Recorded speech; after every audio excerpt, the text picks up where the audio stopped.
অভাব অনটনের সংসারের হাল ধরতে মধ্যপ্রাচ্যের ওমানে পাড়ি জমান মোহাম্মদ ইব্রাহিম মানিক। আজ তিনি কিডনি রোগে জীবন মৃত্যুর সাথে লড়াই করছেন।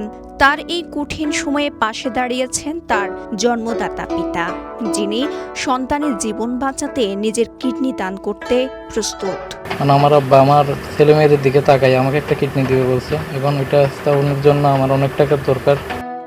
চট্টগ্রামের রাউজান উপজেলার পাহাড়তলী ইউনিয়নের ৬৯ পাড়া গ্রামের বাসিন্দা মানিক রিকশাচালক মোহাম্মদ ইসমাইলের ছেলে।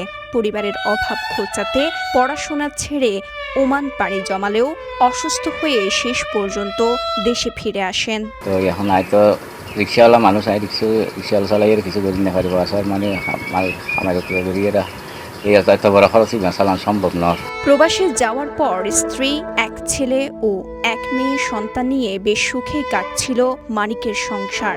৬ বছর প্রবাস জীবন কাটানোর পর ৫ মাস আগে অসুস্থজনিত কারণে দেশে ফিরে আসেন তিনি। চিকিৎসকের শরণাপন্ন হলে জানতে পারেন তার দুটি কিডনি নষ্ট। আমি অনেক চিকিৎসা করছি, ডায়ালিসিস চলতেছে। এক ডায়ালিসিসে প্রায় ৩,০০০-৪,০০০ টাকা, সপ্তাহে ২টা। ডায়ালিসিসের খরচ চালাইতে আমার অনেক কষ্ট হইতেছে। আমার 2টা বাচ্চা আছে, ফ্যামিলি আছে। বান্ডেল থাকলে প্রতি সেনমানিতে টাকা বাঁচবে। বিকাশ সেনমানি বান্ডেল কিনে জিতুন প্রতি লেনদেনে। ছেলেকে কিডনি দেওয়ার সিদ্ধান্ত নেন বাবা মোহাম্মদ ইসমাইল, কিন্তু কিডনি প্রতিস্থাপনে প্রয়োজন ১০ থেকে ১৫ লক্ষ টাকা। তার পক্ষে এই খরচ বহন করা প্রায় অসম্ভব, যা সামর্থ্যের বাইরে। এদিকে ছোট ছেলের পড়াশোনা ও সংসারের খরচ চালাতেই হিমশিম খেতে হচ্ছে তাকে। আতন কিডনি পরীক্ষা করাইয়ারে গেও মিলে কিডনি ব্যাগ লাইনে এখন টিয়া পয়সা লাগে বলি গেবই না পারে। তাড়াতাড়ি টিয়া পয়সা যাই জোগাড় করিয়ারে মানে বেড়ে স্বাস্থ্যকে সুস্থ করি বলে সাইড দিই। রেমিট্যান্স যোদ্ধা মানিককে বাঁচাতে সরকারি বেসরকারি ভাবে এবং সমাজের বিত্তবানদের কাছে সহায়তার হাত বাড়িয়ে দেওয়ার আহ্বান জানান এলাকাবাসী। কিডনির ডিমোস হয়ে গেছে, তার আব্বা থেকে প্রতিস্থাপন করার জন্য অনেক টাকার প্রয়োজন, ব্যয়বহুল প্রয়োজন। আমি সকলের সহযোগিতা কামনা করতেছি।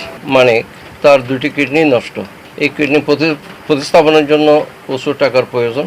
মানিক আজ জীবন মৃত্যুর সন্ধিক্ষণে। তার বাবা ছেলেকে বাঁচাতে নিজের কিডনি দেওয়ার সিদ্ধান্ত নিলেও তা প্রতিস্থাপনের অর্থাভাব অনিশ্চয়তার মধ্যে পড়েছে চিকিৎসা। এখন সরকার অথবা সমাজের বিত্তবান মানুষরাই পারে রেমিটেন্স যোদ্ধা মানিকের সহায় হতে। রাউজান থেকে আমির হামজার পাঠানো তথ্যচিত্রে সাফা মারওয়া, কালের কণ্ঠ।